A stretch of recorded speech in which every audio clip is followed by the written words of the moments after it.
దేశవ్యాప్తంగా వ్యాపారస్తులందరూ జీఎస్టీ కడుతుంటే మన రాష్ట్రంలో మాత్రం జీఎస్టీతో పాటు జేటాక్స్ కూడా కడుతున్నారంటూ విజయవాడ ఎన్డీఏ కూటమి ఎంపీ అభ్యర్థి కేశినేని చిన్ని పేర్కొన్నారు. వ్యాపారస్తులందరికీ మరో 2 నెలల్లో మంచి రోజులు రానున్నాయని, తమ ప్రభుత్వం అధికారంలోకి రాగానే వర్తక వాణిజ్య వ్యాపారస్తులందరూ స్వేచ్ఛా వాతావరణంలో వ్యాపారాలు చేసుకునేలాగా కృషి చేస్తామని తెలియజేశారు. భవానీపురం శివాలయం సెంటర్ సమీపంలోని దేశ వెంకట సుబ్బారావు కళ్యాణ మండపంలో పశ్చిమ నియోజకవర్గం ఆర్యవైశ్యుల ఆత్మీయ సమావేశం సోమవారం జరిగింది.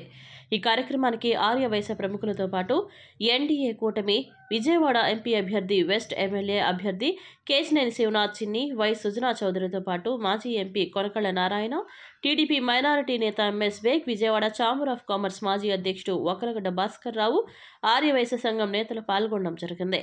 ఈ సందర్భంగా మీడియాతో మాట్లాడిన నేతలు త్వరలో జరగబో పార్లమెంట్ అసెంబ్లీ ఎన్నికలలో ఎన్డీఏ కూటమి బలపరిచిన ఎంపీ ఎమ్మెల్యే అభ్యర్థులకు వైశ్యులు అండగా ఉండడం హర్షణీయమని తెలియజేశారు. ఈ ప్రభుత్వంలో వ్యాపారస్తులపై జగన్ దందా ఎక్కువైందని విమర్శించారు. దేశం మొత్తం జీఎస్టీ చెల్లిస్తుంటే ఏపీలో మాత్రం జీఎస్టీతో పాటు జే ట్యాక్స్ కూడా ఇక్కడి వ్యాపారస్తులు చెల్లిస్తున్నారని తెలియజేశారు. గతంలో తమ ప్రభుత్వ హయాంలో వైశ్యులకు అండగా నిలిచామని, వ్యాపారాలు సజావుగా జరిగేలా విధి విధానాలు రూపొందించామని తెలియజేశారు. ఈ ఎన్నికలలో ఆర్య వైశ్యులందరూ ఒకతాటిపైకి వచ్చి ఎన్డీఏ కూటమి బలపరిచిన పార్లమెంట్ అసెంబ్లీ అభ్యర్థులను గెలిపించి ప్రభుత్వ ఏర్పాటుకు సహకరించాలని పిలుపునిచ్చారు. పశ్చిమ నియోజకవర్గంలో ఆర్య వైశ్య సమాజం ఆత్మీయ సమావేశానికి నేను, అంతేకాకుండా ఇక్కడ పశ్చిమ నియోజకవర్గ భారతీయ జనతా పార్టీ అభ్యర్థి తెలుగుదేశం జనసేన బలపరిచిన సుజనా చౌదరి గారు, కొనకళ్ళ నారాయణ గారు, వైశ్య ప్రముఖులు అందరూ పాల్గొనడం జరిగింది. ఇవాళ వైశ్య ప్రముఖులు అందరూ కూడా వాళ్ళ వ్యాపారాలు బాగోలేదు, ఎప్పుడెప్పుడు తెలుగుదేశం ప్రభుత్వం వస్తుందా, వ్యాపారాలు అభివృద్ధి చెందాలి. గత 5 సంవత్సరాల నుంచి జగన్ ప్రభుత్వం వచ్చినాక కొత్తగా జే ట్యాక్స్ కూడా ఒకటి వచ్చింది. ఆ జే ట్యాక్స్ పోవాలంటే తెలుగుదేశం ప్రభుత్వం రావాలి. చంద్రబాబు నాయుడు గారి ప్రభుత్వంలో అన్ని వర్గాలు లేక మేము కూడా చిన్న తప్పు చేశాం, ఆ తప్పును సరిదిద్దుకుందామని చెప్పి వాళ్ళందరూ అనుకోవడం జరిగింది. కాబట్టి వాళ్ళందరూ ఇవాళ సుజనా చౌదరి గారిని కానీ ఎంపీ అభ్యర్థి కింద నన్ను కానీ అత్యధిక మెజారిటీతో గెలిపించుకుని ఇవాళ రాష్ట్రం మొత్తం మీద ఇక్కడే కాదు ఆర్య వైశ్యులు 91% అంటే వేరే కులాలకు అతీతంగా 91% ఎన్డీఏ అభ్యర్థులకు మద్దతు తెలుపుతున్నారు. వారికి ధన్యవాదాలు తెలుపుకుంటూ వారి సమస్యలు ఏదైనా రాగానే పరిష్కరిస్తామని తెలియజేసుకుంటూ ఆర్య వైశ్య ప్రముఖులందరికీ ధన్యవాదాలు తెలుపుకుంటాం. ఈరోజు పశ్చిమ నియోజకవర్గంలో ముఖ్యంగా ఆర్య వైశ్య ఆత్మీయ సమావేశం పెట్టారు. మేమందరం, నేను, కేశినేని చిన్ని గారు, కొనకళ్ళ నారాయణ గారు, పైలా సోమనాయుడు గారు అందరం వచ్చాం, అడ్డూరు శ్రీరామ్ గారు. సో వాళ్ళకు ఉన్నాయి చాలా చిరు సమస్యలు, ఆ సమస్యలు వాళ్ళు చెప్పడానికని పిలిచారు. అవన్నీ కూడా తెలుసుకొని భారతీయ జనతా పార్టీ, తెలుగుదేశం, కమలం, సైకిల్ ఓట్లకి ఈసారి ఎట్టి పరిస్థితుల్లో ఓటు వేసి లాస్ట్ టైం పొరపాటు చేశారు కాబట్టి మళ్ళీ ఈసారి ఆ పొరపాటు జరగకుండా మాకు సపోర్ట్ చేయమని మేము మనవి చేస్తే వాళ్ళందరూ కూడా బాగా సపోర్ట్ చేయడానికి ఒప్పుకున్నారు. బ్రహ్మరథం పట్టే విధంగానే మాట్లాడారు అందరూ కూడా. అదేవిధంగా మాకు అఖండ మెజారిటీ వస్తుందని కూడా నాకు నమ్మకం. పక్కన అమరావతి రాజధాని రాకుండా 3 ముక్కల ఆట ఆడటం వలన కూడా ఇక్కడ వర్తకం చేసే వాళ్ళందరూ కూడా చాలామంది దెబ్బతిన్నున్నారు.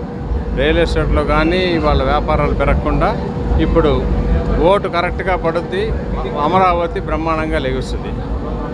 కేశినేని శ్వేత గారు కూడా డెవలప్మెంట్ చేసిందండి. కేశినేని నాని గారే డెవలప్ చేయడానికి ఏం లేదు, మిమ్మల్ని పబ్బి పెడతానికి అలాంటి మాటలన్నీ మాట్లాడుతున్నారని చెప్పి ఇక్కడ ఉన్న ప్రజలకి తెలుసు కదా, ఆ అమ్మాయి స్థాయిని బట్టి మాట్లాడాలి.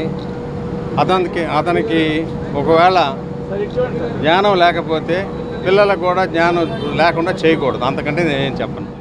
భారతీయ జనతా పార్టీ, తెలుగుదేశం పార్టీ, జనసేన కలిసి ఈ నియంత జగన్మోహన్ రెడ్డి పరిపాలన మీద పోరాటం చేస్తూ ఉన్నాం.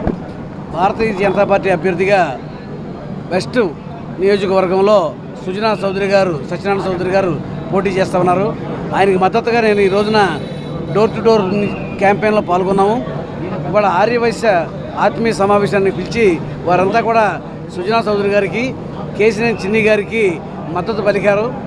కేశినేని చిన్ని గారు తెలుగుదేశం పార్టీ అభ్యర్థిగా పోటీ చేస్తూ ఉన్నారు. చౌదరి గారు భారతీయ జనతా పార్టీ అభ్యర్థిగా శాసనసభ్యులుగా పోటీ చేస్తున్నారు. ఆయన కేంద్ర మంత్రిగా నాకు తెలుసు, రాజ్యసభ సభ్యులుగా తెలుసు. 10 ఏళ్ళు ఇద్దరం కలిసి పనిచేశాం. చాలా రాజకీయాల్లో అనుభవం కలిగిన వ్యక్తి, అభివృద్ధి చేతైన వ్యక్తి. అటువంటి వ్యక్తి ఈ వెస్ట్ నియోజకవర్గానికి కంటెస్ట్ చేయటం, ఈ నియోజకవర్గ ప్రజలు వారిని గెలిపించి వారి సేవలను ఉపయోగించుకోవాల్సిందిగా కోరుతా ఉన్నాం. కూటమి బలపరిచినటువంటి మన వెస్ట్ నియోజకవర్గం బీజేపీ క్యాండిడేట్ సుజనా చౌదరి గారు, అలాగే ఎంపీ క్యాండిడేట్ కేసినేని చిన్ని గారు ఇద్దరితో ఈరోజు ఆత్మీయ సమావేశం ఏర్పాటు చేయడం జరిగింది. ఆర్య వైశ్య ఆత్మీయ సమ్మేళనం. వైశ్యులంతా కూడా ఎన్నో కార్యక్రమాలతో ఇక్కడ ఉంటారు. కానీ విజయవాడ వెస్ట్లో ఏదో వైశ్య ఆర్ ముస్లిం సంబంధించినటువంటి సీట్ అనేది ఒక నానుడి. కానీ బీజేపీ అధిష్టానం సుజనా చౌదరి గారికి ఇవ్వటం, సుజనా చౌదరి గారు ఇక్కడికి రావటం, కూటమి అభ్యర్థిని గెలిపించాలని. వ్యాపారస్తులు గత గడిచినటువంటి 5 సంవత్సరాలు ఎన్నో సమస్యలు ఎదుర్కొన్నారు. ఒక వైశ్యులే కాదు, అందరూ మనం ఎంతో కోరుకున్నటువంటి అమరావతి రాజధాని కాకుండా పోవటం, ఆ రాజధానిగా నమ్ముకొని ఎన్నో రకాలైనటువంటి ఎస్టాబ్లిష్ అయినటువంటి వ్యాపార వాణిజ్య పారిశ్రామికవేత్తలందరూ కూడా 5 సంవత్సరాల నుంచి ఎన్నో సమస్యలు, కష్టాలు, నష్టాలకు ఎదుర్కొని నడవటం జరుగుతుంది.